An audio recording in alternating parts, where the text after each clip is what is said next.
Once you've exported all your parts from SolidWorks as STL files, you're ready to open the slicer software, which in this case is going to be IdeaMaker. IdeaMaker is the one that runs our Raise 3D Pro 3s and Pro 3 Plus. So here we go. Now the first thing to do is to make sure that you're on the appropriate printer. If this is the first time it's that you've opened IdeaMaker, it may ask you which one to do. So the current type of printer you want to have set as the right type that you're setting up for. So you should know whether you're signing up for the Pro 3 or the Pro 3 Plus. Okay, I'm going to go ahead and click Pro 3, which is fine. And that's my virtual space is set up such that this is for the Pro 3. And if I was to change to the Pro 3 Plus, you would see that it gets tall. It gets twice as tall because that's the printing volume of the Pro 3 versus the Pro 3 Plus. Okay. Usually we're not printing stuff that's very tall. Okay. But like I said, it does matter. So you are going to want to set up for the appropriate printer. You want to go ahead and bring in your models. So you can click import models right here. Is usually the easiest way. Go to wherever it is your models are. In my case, I went to desktop, parts to print. And again, you can either highlight all of them, okay, highlight ones individually. Okay, I'm going to highlight both of them and bring them both in. Okay, they do come in as two separate parts. Now, white and red are the colors that it uses, and kind of an orange color sometimes as well. Usually, if one of the parts is an orange color, you can click on it. Down in the bottom here, it'll tell you there's a problem with it.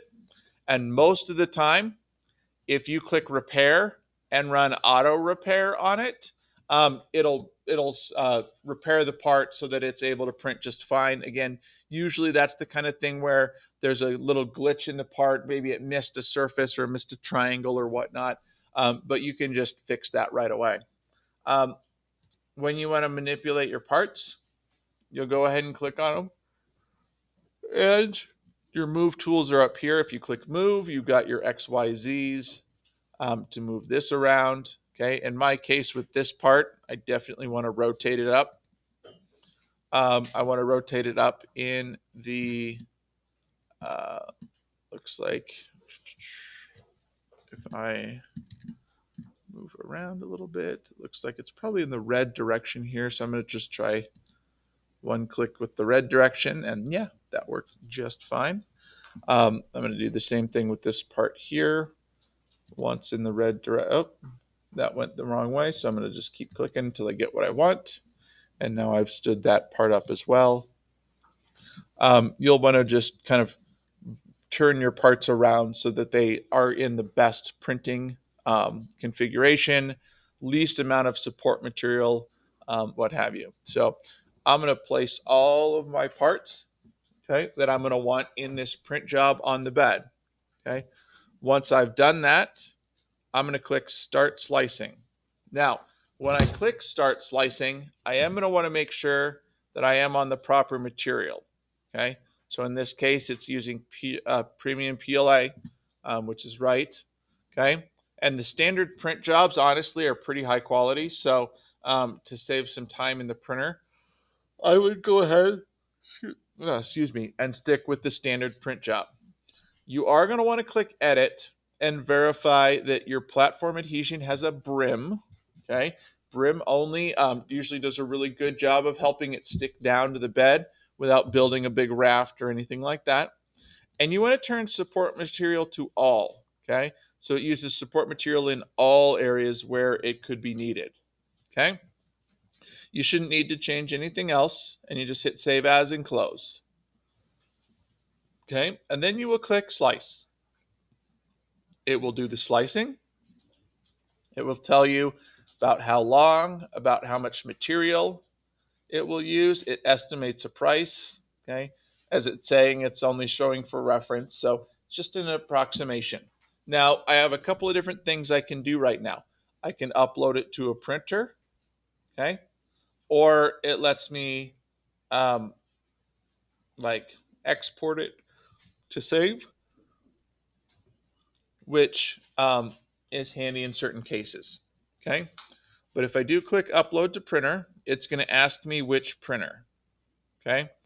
and it should hopefully see some of the printers, okay? As you can see down here, I've got a couple that are bookmarked. I'll show you in a minute how you can bookmark the printers. But then I've got ones that where it just sees these printers on the network, and you can pick those as well, okay? I'm gonna go ahead and hit cancel and close out of this, okay? Now there is a preview option as well. I like to use the preview option. Again, I can kind of go down through my layers and see what's going on. In this case, we have the infill is kind of this, well, the inside of the shell is the outer layer. The outside of the shell is this red color. The inside of the shell is the green color. The infill, or the part that keeps it from collapsing, okay, is that yellow, okay? And support material is the light blue, okay? And usually the darker blue is like the top and bottom layers, okay? So you got some blue in there. And so you can kind of mess with this and see, you know, where it's going to put the various material. As you can see, it puts support material underneath this overhang, so that the rest of it will print without drooping down. And it looks, you know, good. So I can roll around. I can see where all the support material, they have the support material in the various holes and all that, and how all that works. And again, I can upload it to the printer if I want. Okay. If you click connect right here, this is where you go over to scanning, and it'll look on the network and find the printers. Okay. At this point, you can bookmark them. It just saves the settings into your software. It makes them a little faster to connect. But as you can see, our network's pretty quick, so you don't necessarily have to do that. But if you'd like to, you can throw those in there. We do have one of the printers that at the recording of this is down. That's why it's not showing up in my bookmarks, but not under scanning. Okay, scanning also shows you which ones are live and ready and on the network, ready to accept jobs.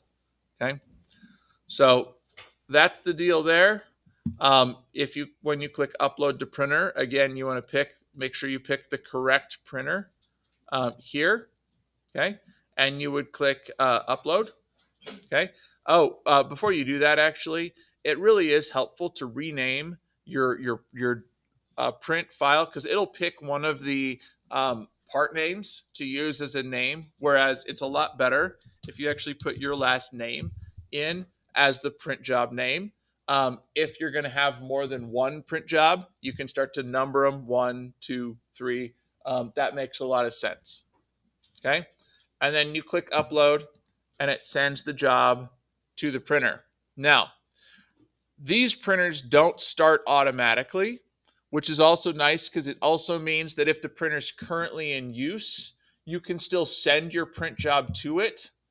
And as long as you inform your teacher, they should be able to help you and maybe set it up after the current job is done printing. Okay. But basically what it'll do, and I'm going to hit connect, and I'm going to connect to the printer I sent it to. Okay. You'll go to the printer, and when you look at the screen, it'll look something like this. Now this one has a job currently running, so I'm not going to go all the way through the process. Okay. But in order to set yours up so that it'll print, you'll click the print button. You'll go to the upload queue, and you'll click on yours. Okay, it brings it up, and at this point I would click print. If I do that, I'm going to kind of mess up the job that's on there, so I'm going to click cancel. Okay, but as you can see, it's sitting there in the upload queue, ready to be printed. Okay, and that's how you have to do that. And whether it's happening later or the printer's not currently in use, you do need to do this job. Okay.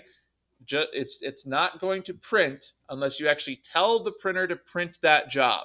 Okay, that's how these printers are set up. Okay, but like I said, it does make it nice so that you can send jobs to the printer and again work with your teacher to get them printed at a later time.